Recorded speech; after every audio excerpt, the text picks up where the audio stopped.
watching a phenom here right now, gentlemen. We may be seeing one of the most talented fighters that's ever come along in this game. The unbelievable athleticism of Roy Jones Jr. took the boxing world by storm in the 1990s. There's nobody else who can do this. Roy's amazing blend of lightning speed and explosive power quickly led many to believe that he could possibly be the greatest talent in boxing history. You can't teach the stuff that Roy Jones does. In this video, we take a look back at the amazing career of Roy Jones Jr. On the 11th of June, 1989, Stephen Johnson's head got treated like a speed bag.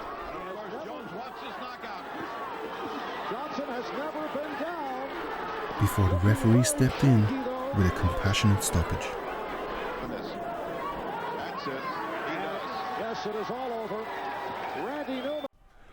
Next up was 16-1 Ron Amundsen, who got introduced to Roy's blistering left hook.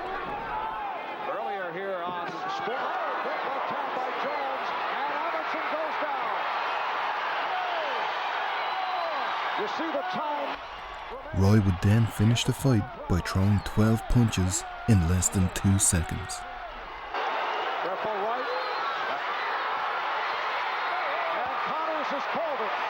It is all over. Roy's dad was happy with what he saw, but Roy and his dad would have an argument and not talk to each other for a very long time. More on that later. Next up, Billy Mitchum was dispatched quickly.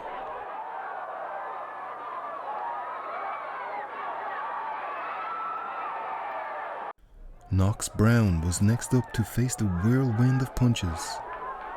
These fights looked like mismatches, but Roy made most of his fights look like mismatches in his prime.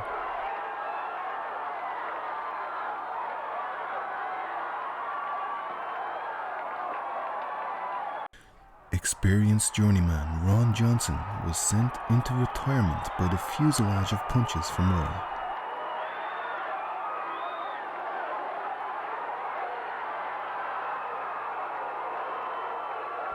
Rollin Williams was the next opponent to find out that there was nowhere to run from Roy's left hook.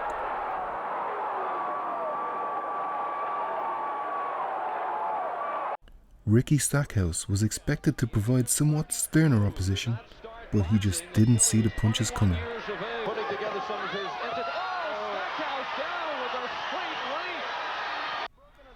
And got knocked out cold. After I hit him with the shot, I knew it was a good shot, and I kind of figured he should go down because he was still cold when he came out of the dressing room. Kevin Daigle was served up a hefty right hand.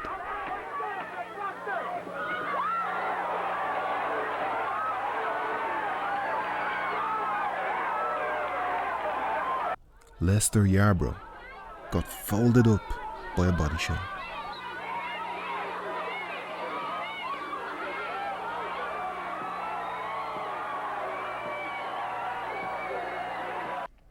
Next up was a fight against a tough Jorge Vaca, who had just KO'd Mark Breland in 6 rounds and sent him into retirement. Vaca made one of the worst mistakes you could make against Roy, hanging out on the ropes. And the left hand, down he goes! In April of 1992, Roy shocked the boxing world with one of the most brutal knockouts in boxing history. Art Serrano came out very aggressively, but just over a minute into the fight, Roy unleashed a brutal right hand, which made Serrano have a minor seizure in the ring. Big right hand by Roy Jones, that will finish him. Who hasn't been knocked out for a while.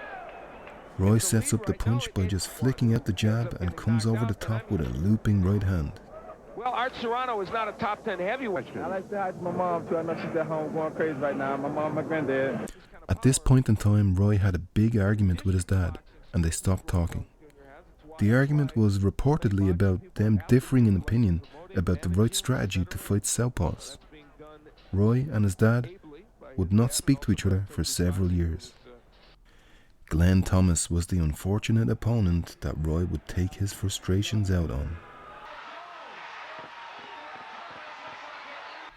Getting into exchanges with a prime Roy Jones was never a good idea for anybody.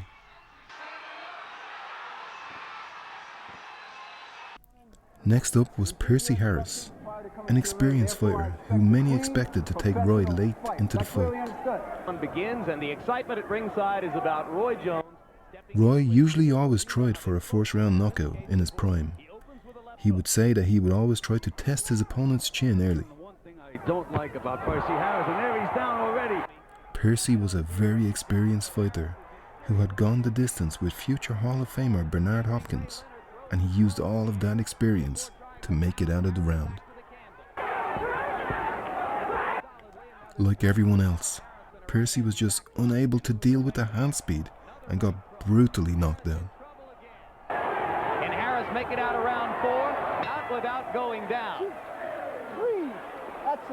Percy was beaten up so badly that he retired after the fight. And now people can say, well, you fought somebody. Next up for Roy was a fight against Glenn Wolfe, as Roy moved closer to a title shot at middleweight. Can Roy Jones restore the glamour of the middleweight division? This was one of Roy's most impressive performances. Oh, what star quality. Roy would land another perfect body shot and get a first round KO. Jones dances, drops his hands, and pounds away. And Glenn Wolfe has had enough. Like Percy Harris before him, Wolfe would retire after the fight. He has near supernatural punching power. Finally, the 21-0 Roy would fight for his first world title.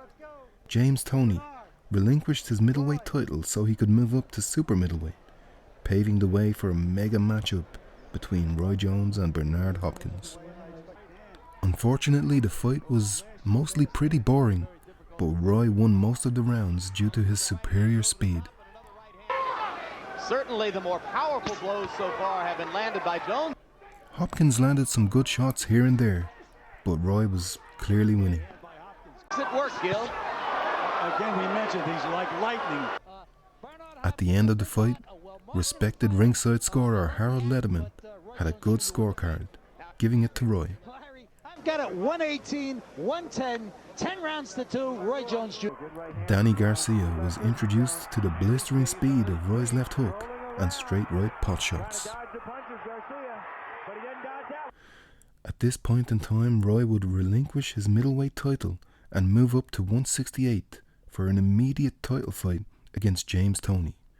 Toney was 44-0 and had a reputation as a great defensive fighter and a brutal finisher. Jones would win every round and become the champion at super middleweight. Roy, sporting a new haircut, would go on to defend his title 5 times.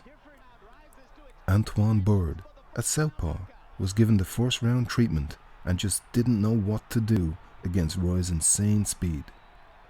He's taking terrible punishment now. Like many before him, Bird just couldn't defend himself because he just didn't see the punches coming. It's going to be over, I think. The experienced trainer and analyst, Gil Clancy, was commentating on the fight, and he was shocked at the talent Roy was showing. You know, we're watching a phenom here right now, gentlemen. We may be seeing one of the most talented fighters that's ever come along in this game. That's about as high a praise as you can give, Gil, and coming from you, that is the supreme compliment. The next sacrificial lamb to the slaughter was Vinny Pazienza. It's just another day in the office for me. Pazienza tried to make Roy angry and have a brawl.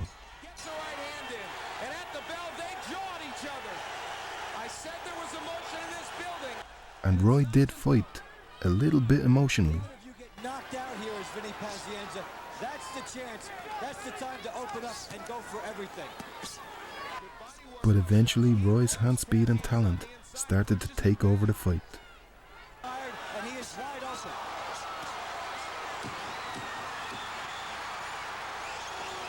I'm gonna make him have to get inside my reach. If I got reach, God bless me with reach, why not use it? Next up was veteran fighter Tony Thornton. Roy was seen as unbeatable at this point. So when we asked him, well, how do you beat a Roy Jones? He said, you tell me. Roy feints a jab and throws a tremendous left hook.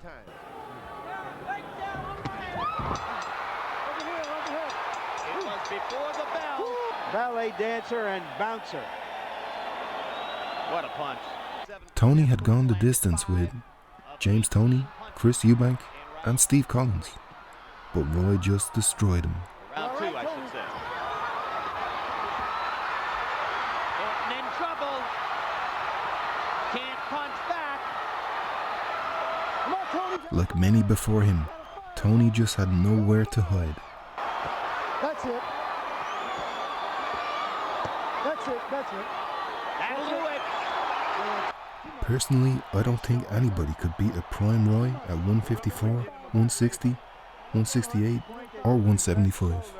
Like about a 44 punch combination in that last 10 or 12 seconds. He was looking at every punch he threw. That's fantastic. Like you would have a functional 30, 40, 50-pound weight advantage. Even Big George Foreman on commentary says he wouldn't want to fight the 168-pound Roy at heavyweight. Another, what, 45, 50 pounds of muscle? I wouldn't want him. Marquis Sosa was a notoriously durable slugger. He promised to go to war and destroy Roy. To the body as he works Sosa against the ropes.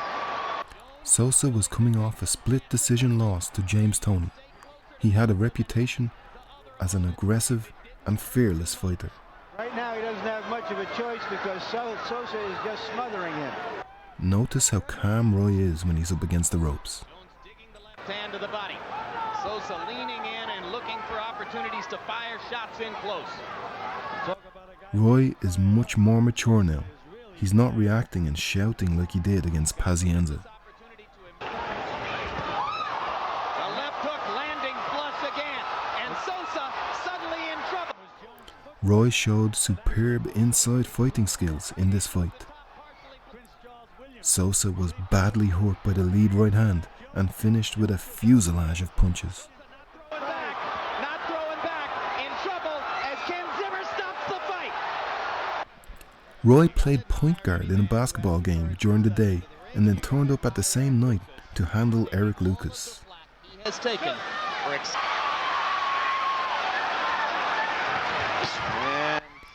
Lucas ended up with a broken nose and a bad cut on his eye.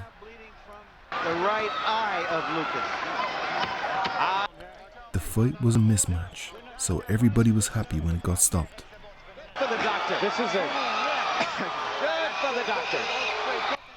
At this point, a fight against an old Tommy Hearns was rumoured, but thankfully, Roy didn't pursue it.